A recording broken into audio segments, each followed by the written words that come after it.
Kalian lagi hamil dan berencana untuk memberikan ASI eksklusif untuk bayimu nanti setelah lahir? Nah, simak yuk tips berikut yang nanti pasti bermanfaat untuk persiapan menyusui.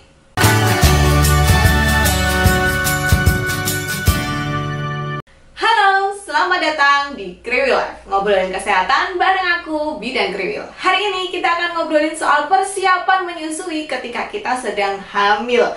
Nah, gimana nih caranya supaya nanti ketika bayi lahir kita sudah siap lahir dan batin untuk menyusui, ya kan? Apa aja sih yang perlu kita lakukan selama kita hamil untuk mempersiapkan menyusui? Yuk, simak video berikut sampai habis. Salah satu kegalauan ibu-ibu yang lagi hamil terutama ketika masuk trimester 3 adalah, Bu, ASIku belum keluar nih, payudaraku kayaknya biasa-biasa aja. Gimana ya caranya supaya nanti ketika melahirkan itu aku sudah bisa langsung menyusui? Sebenarnya ini adalah hal yang bagus. Ketika kalian cemas, berarti kalian memang punya niat yang cukup besar untuk menyusui bayinya. Tapi no need to worry, karena seperti yang sudah pernah aku sampaikan di video ini, ketika kita hamil memang wajar kalau misalnya kita itu tidak mengeluarkan ASI. Sebenarnya ASI itu sudah mulai diproduksi ketika kita hamil. Tetapi pada saat kita hamil, produksi pengeluarannya itu masih dipengaruhi oleh hormon plasenta. Jadi hormon plasenta itu seperti menahan ASI supaya dia tidak keluar. Nah, gimana tuh kalau misalnya ada yang keluar? Ya nggak apa-apa, karena memang kondisi hormonal setiap orang berbeda-beda. Jadi memang wajar kalau misalnya ada yang sudah keluar dan ada yang belum. Sebenarnya perubahan hormonal ketika kita hamil itu juga mempengaruhi kondisi payudara. Misalnya aliran darah ke payudara itu meningkat. Jadi kadang-kadang payudara ini terasa lebih penuh, lebih kencang. Size-nya juga berubah. Jadi ada nih yang kadang-kadang sampai setelah melahirkan dia mengalami perubahan size payudara itu sampai 3 kali. Saking berseringnya dia bertambah gede.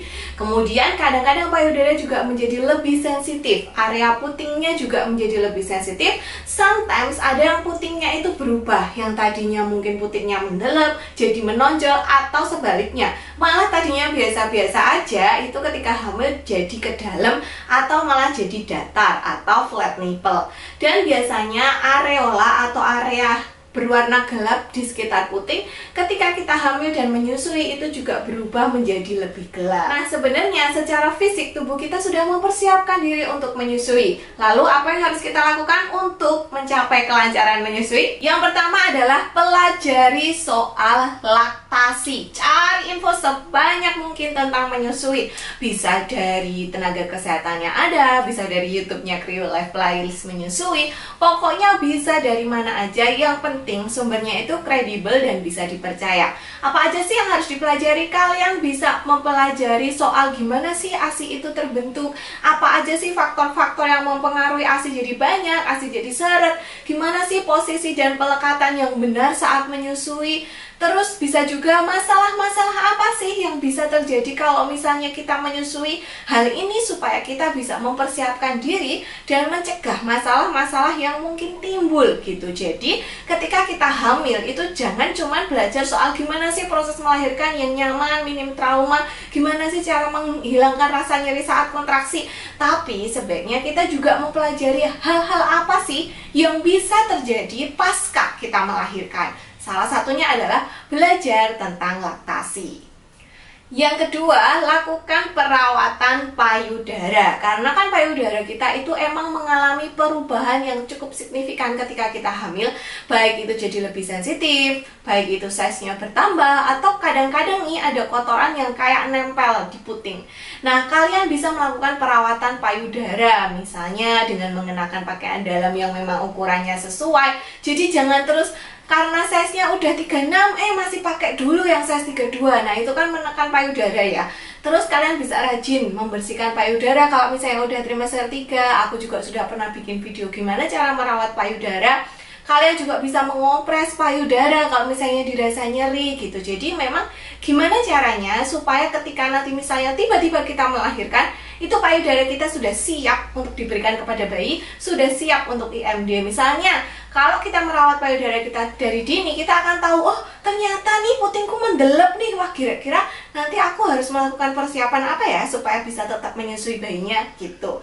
Yang perlu diingat ketika kalian melakukan perawatan payudara saat kalian hamil adalah jangan sampai menggosok atau membersihkan atau menekan atau memijat payudara terlalu keras, karena rangsangan yang berlebihan pada payudara itu bisa menyebabkan kontraksi. Yang nomor 3, persiapan nutrisi. Jadi walaupun mungkin menyusuinya masih nanti, tapi sebaiknya habit untuk hidup sehat, habit untuk makan sehat sudah kita bangun sejak hamil. Jadi bukan karena besok harus menyusui, sekarang kita genjot nih makan sayuran hijau, makan kacang-kacangan gitu ya. Itu nggak bisa wayangan kayak gitu Bu, wayangan semalam jadi tuh nggak bisa. Jadi memang sebaiknya sudah kita terapkan ketika kita masih hamil. Perbanyak makanan yang tinggi protein, tinggi kacang-kacangan, sayuran hijau, tinggi kalsium, vitamin B kompleks, vitamin C, zat besi, seng, yodium, dan biasakan minum cairan 2-3 liter per hari.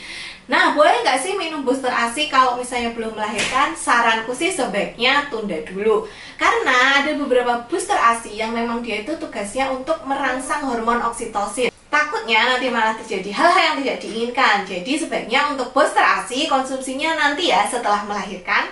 Kemudian nomor 4 adalah melakukan olahraga. Apa nih hubungannya gitu ya?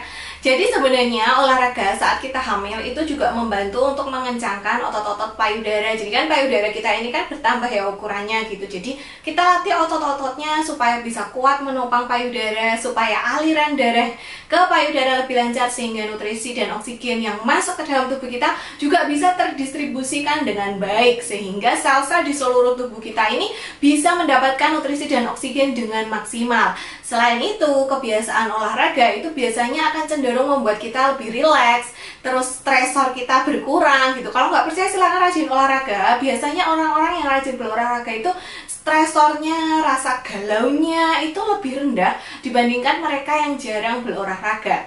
Nah, ini tentunya akan sangat berpengaruh terhadap proses kelancaran menyusui. Karena ibu menyusui itu harus rileks, harus tenang, dan harus happy. Kalau misalnya menyusui itu stresor atau mengalami baby blues atau depresi postpartum, itu akan mempengaruhi pengeluaran ASI-nya. Selanjutnya yang nomor 5, pastikan mempersiapkan kebutuhan menyusui. Peralatannya apa aja? Misalnya perlu bantal menyusui, kursi khusus menyusui, misalnya kita perlu tambahan nipple seat atau nipple puller, misalnya payudara kita putingnya mendelep, atau kita butuh apron, atau kita butuh bra menyusui, bantal khusus, apa aja. Atau misalnya kita memang sudah berencana untuk memberikan ASI perah karena besok mau bekerja, itu bisa kita mulai persiapkan pompa ASInya. Jadi ketika kita sudah melahirkan itu nggak gedabrukan gitu, waduh belum punya bantal menyusui, waduh belum punya pompa ASI, waduh belum punya bra menyusui gitu. Jadi jangan sampai hal itu terjadi, mulai dipersiapkan dari sekarang. Kalau misalnya kalian butuh referensi gimana memilih baju menyusui atau kaos menyusui, aku juga sudah pernah bikin videonya, kalian tinggal klik aja link yang ada di atas ini. Nomor 6, ini cukup penting dan ini sering sekali menyebabkan kegagalan dalam proses menyusui, yaitu dukungan keluarga dan lingkungan sekitar gitu ya. Jadi ketika kita mulai mempersiapkan segala persiapan kita untuk menyusui, libatkan keluarga, suami, atau kalau misalnya kita tinggal dengan orang tua atau mertua, libatkan. Kenapa? Supaya ilmu yang kita dapat itu juga mereka dapat. Supaya mereka juga tahu apa sih manfaatnya ASI, kenapa sih harus menyusui, seperti itu. Karena sering terjadi, ibunya pengen banget menyusui, tapi lingkungan dan keluarganya kurang mendukung. Misalnya, wah anaknya nangis terus itu pasti ASInya kurang itu, wes, dia bikin kayak susu.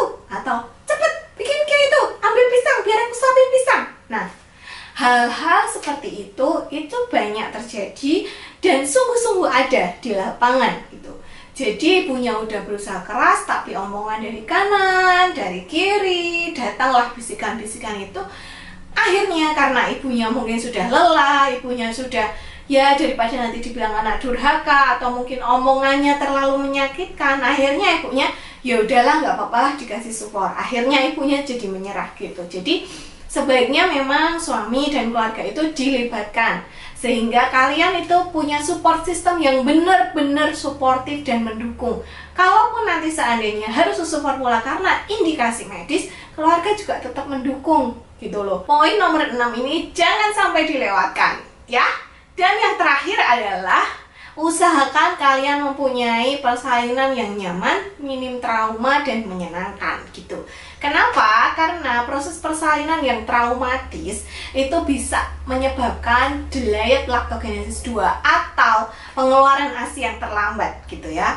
Nah, untuk mencegah hal ini tentunya usahakan ketika kita melahirkan itu kita mempersiapkan diri untuk proses persalinan dan hatinya itu yang ikhlas, yang pasrah gitu loh. Kita sudah melakukan yang terbaik dan sisanya serahkan pada Tuhan gitu. Karena memang seringkali terjadi, aduh pengennya normal, taunya SC, wah patah nih hati. Atau aduh pengennya normal, taunya dipacu, menyedihkan. Nah, itu nanti bisa mempengaruhi pengeluaran ASI. Persalinan traumatis di sini bukan cuma SC loh ya. Persalinan normal pun yang nggak pakai induksi pun bisa menjadi traumatis. Misalnya pas melahirkan suaminya nyebelin, atau pas melahirkan mungkin tenaga medisnya yang kurang enak gitu. Itu juga bisa menyebabkan persalinan traumatis. Jadi silakan persalinannya disiapkan sebaik mungkin. Bisa tonton playlistnya Kriwi Life yang persalinan. Di situ ada tuh tips-tipsnya gimana supaya persalinannya menjadi menyenangkan dan minim trauma. Nah, sekian dulu tips persiapan menyusui yang bisa kalian lakukan selama hamil. Semoga persiapannya sukses, menyusuinya sukses, ASINya lancar, sehat ibu dan bayinya. Terima kasih sudah menyimak. Sampai jumpa di video selanjutnya. Bye!